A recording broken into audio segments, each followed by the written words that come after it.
Our classes gradually became huge. Right. I had, in fact, not wanting to deny anyone the opportunity, my classes were as high as 37 students. 37 in one class. In every class. Every class. In every 6 classes a day, 37 students to accommodate the most we could.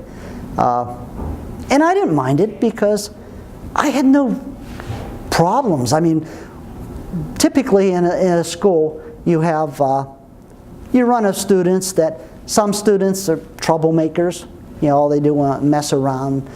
Some students, they're eventually going to drop out and they just come and they sit and they say, you can't make me do it. I don't have to do anything.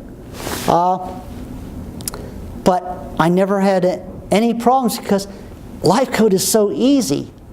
You don't lose them.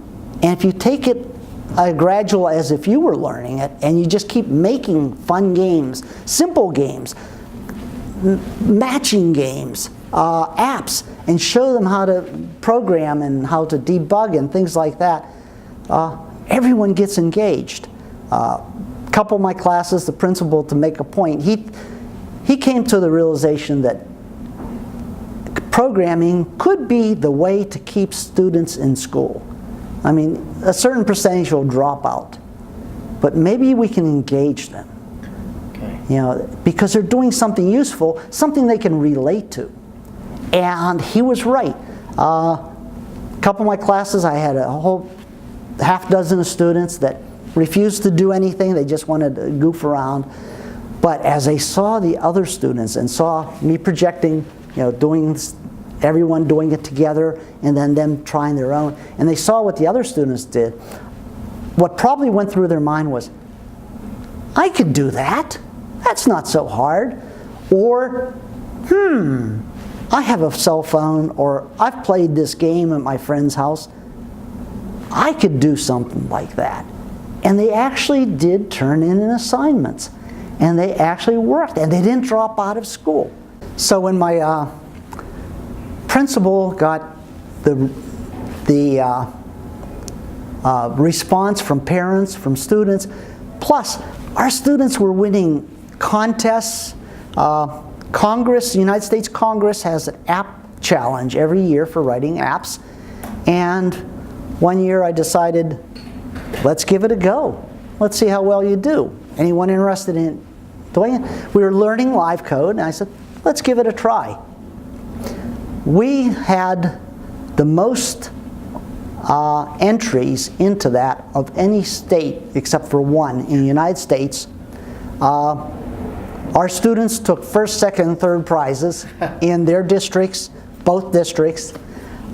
In fact, I was told by the person in charge of the congressional app that we are one of the top 3 schools in the United States for teaching app development. Wow. Now that came as a surprise because...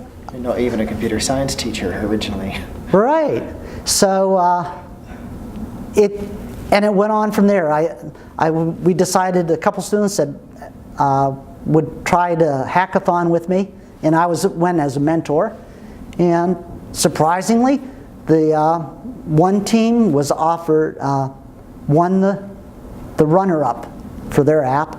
Another hackathon, the second hackathon, the team was offered $25,000 for their app.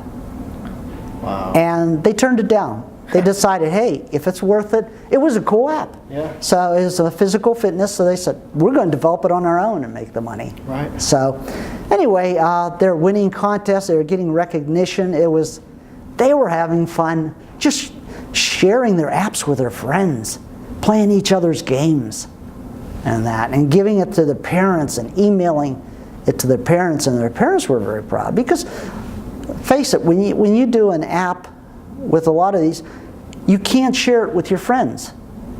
You don't create an executable. You create, they have to install Scratch on their computer to run the Scratch program. They have to install Python on their computer to run a Python. They have to install, so it's yours, you're proud of it, but you can show people, but you can't share it. Right.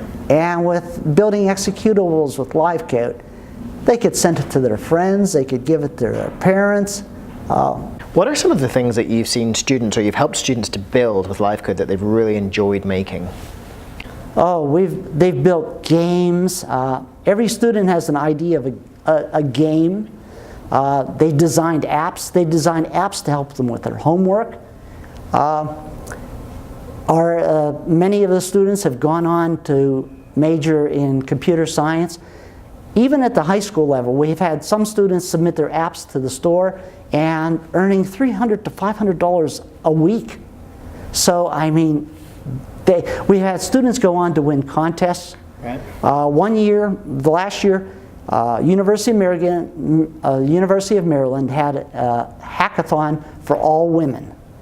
This was supposed to be for nothing but women. And students were bused from universities as far as north as Canada, from Texas, south of the United States. They ended up having 950 students. It ended up being the largest all-woman hackathon in the world. Wow. Okay, and it was for university students, although high school students could attend if they want. 3 of my girls did that, and they won second prize. So they beat out all the universities and all the girls that are studying computer science, and there were 3 high school students. That's amazing. And one of them had me for LiveCode. The other 2 hadn't. So they picked it up and taught each other enough to do an app, and they got the second most coveted award